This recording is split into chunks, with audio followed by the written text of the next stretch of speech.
Bonjour à tous et bienvenue dans cette première session d'information dont voici le sommaire. Peu de gens le savent, mais il existe des droits spécifiques relatifs à la santé sexuelle et reproductive. Les connaître et les assumer constitue un impératif.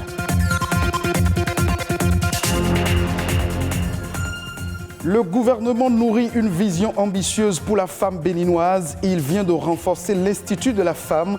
À quoi pourraient s'attendre les femmes? On en parle en début d'édition.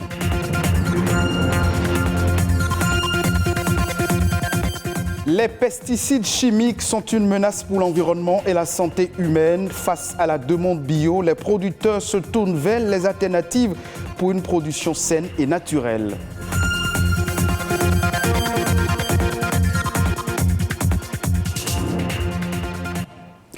Il existe des droits spécifiques relatifs à la santé sexuelle et reproductive. Peu de gens le savent, mais les connaître et les assumer constitue un impératif. Le non-respect de ceux-ci nuit à des millions de femmes et aux sociétés. Quel est le contenu de ces droits et où en est-on au Bénin en ce qui concerne leur mise en application? Voici les détails dans ce reportage que nous propose Alessandra Diotan. Ce sont des prérogatives reconnues à tout être humain.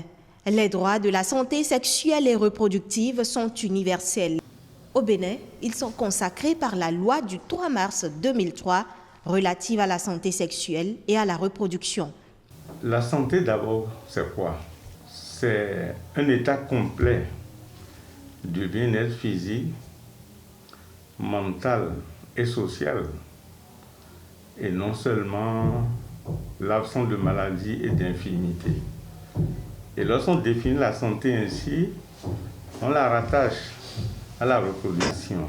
Et à cet effet, on parle beaucoup du droit à la santé des hommes, mais surtout des cibles particulières, les adolescents et jeunes et les femmes.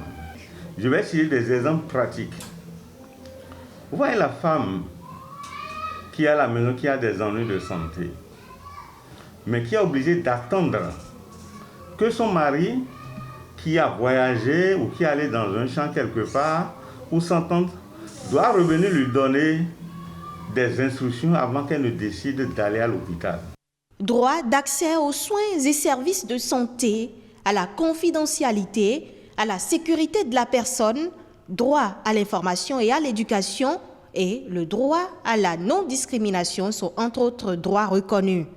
Spécifiquement, le droit à la santé reproductive sous-entend la capacité d'avoir une vie sexuelle satisfaisante et sûre, les moyens de se reproduire et la liberté de décider du nombre d'enfants voulus en temps voulu.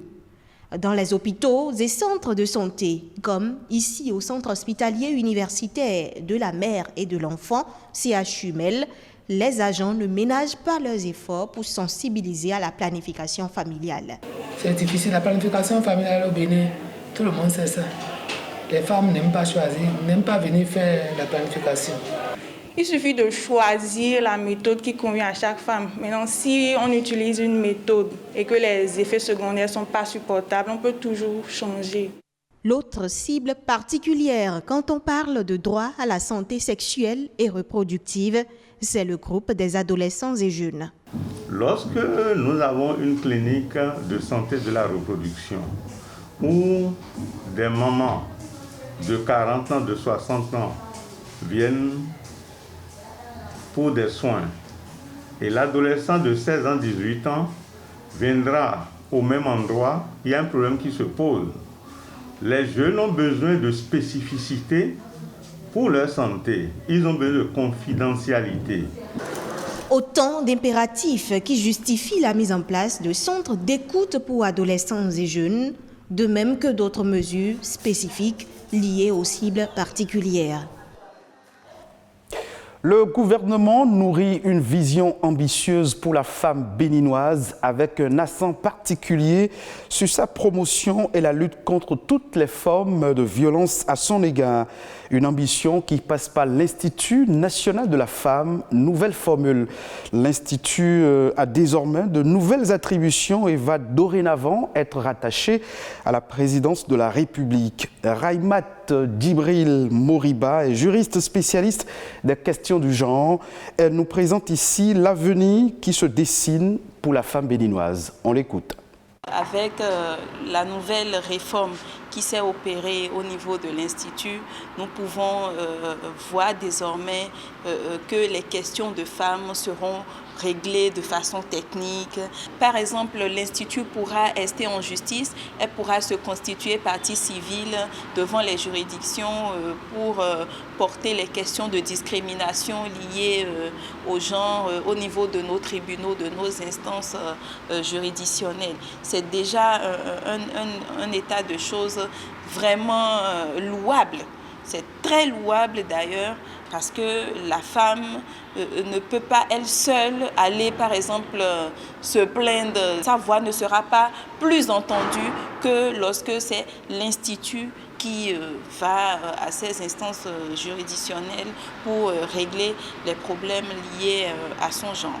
Les nouveaux défis, c'est qu'elle plaide aussi pour le financement des femmes en politique. Parce qu'aujourd'hui, nous voyons quand même les femmes intellectuelles, les femmes cadres, les femmes bien formées, mais qui n'ont toujours pas la chance d'accéder à des instances de prise de décision, par exemple au Parlement, par exemple au gouvernement. Donc, il faut qu'on finance les femmes qui veulent bien aller dans l'action politique afin que cette question d'absence des femmes dans les instances de prise de décision soit une réalité dans notre pays. La part des femmes, c'est qu'elles s'imprègnent déjà des tests, des nouvelles décisions qui ont été prises au niveau de l'Institut pour pouvoir mieux comprendre son fonctionnement et savoir comment est-ce qu'elle peut se rapprocher de l'Institut. Surtout qu'aussi, il y aura un centre d'écoute pour porter leurs différents problèmes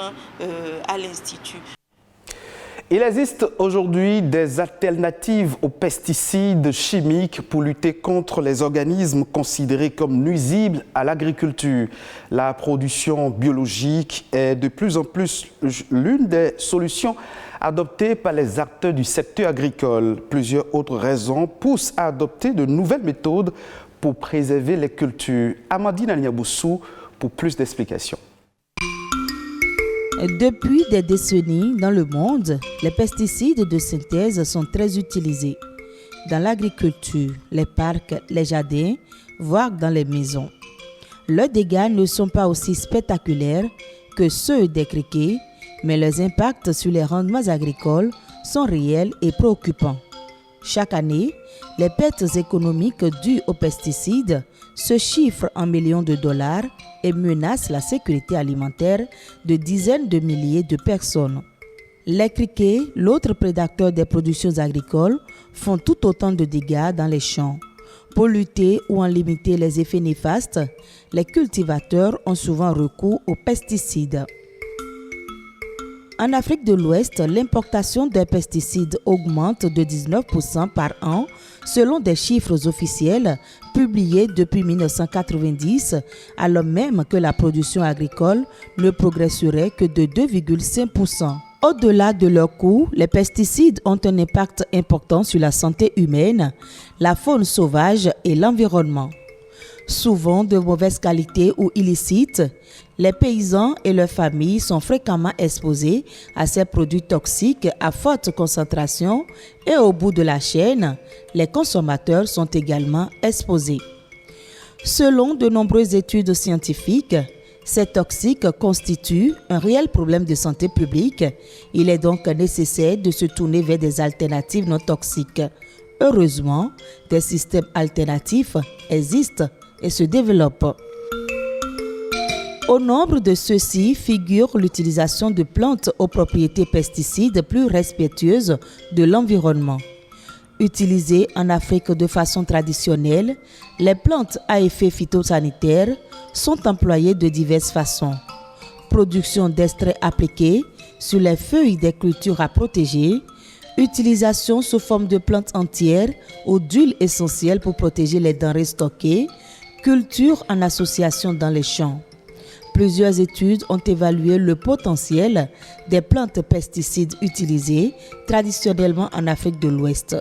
L'emploi de ces produits naturels permet dans certains cas d'accroître les rendements pour un rapport coût-bénéfice similaire à celui des pesticides de synthèse.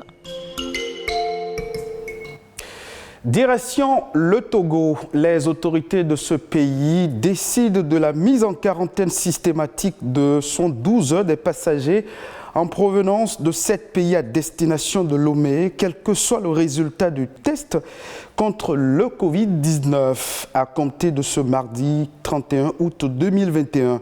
Il s'agit du Brésil, l'Afrique du Sud, l'Inde, le Royaume-Uni, la Russie, le Portugal et la Tunisie. À en croire les autorités togolaises, la décision est motivée par les informations faisant état de l'apparition de nouveaux variants du coronavirus avec une virulence et une progression élevée des cas de contamination dans ces pays. D'autres sujets ont aussi marqué l'actualité internationale ces dernières 48 heures dans le monde. Je vous invite à présent à suivre Écho Inter de ce mercredi. C'est une signature de Rodrigue Babagueto.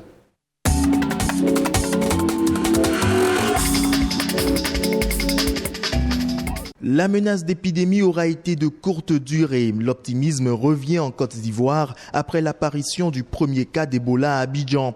La jeune Guinéenne contaminée serait guérie. D'après les autorités sanitaires, le pays est désormais à l'abri de nouveaux cas. La stratégie de riposte, avec à la clé le renforcement des dispositifs de surveillance et l'identification des cas contacts, aurait permis de stopper la propagation du virus.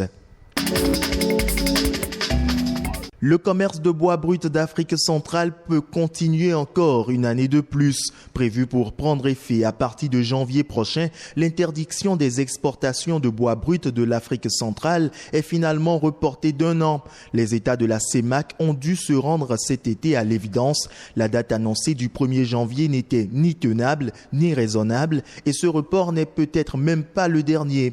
La filière n'est pas prête et les finances des pays concernés ne sont pas au beau fixe. En Chine, les jeux en ligne sont désormais limités à 3 heures par semaine pour les mineurs. Selon l'avis publié par l'administration de l'audiovisuel, les mineurs n'auront droit qu'à 1 heure de jeu, pas plus, le vendredi, le samedi et le dimanche. Pour éviter un contournement de l'interdiction, ils devront se connecter avec leur pièce d'identité.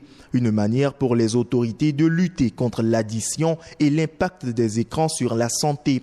Ce nouveau règlement était attendu ou redouté. Début août, un média d'État parlait d'opium spirituel de la jeunesse. Cette décision intervient dans le cadre d'une mise au pas plus large de l'industrie numérique.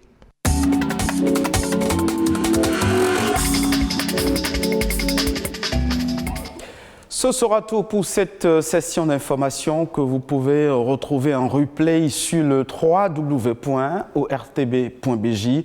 Merci de votre fidélité.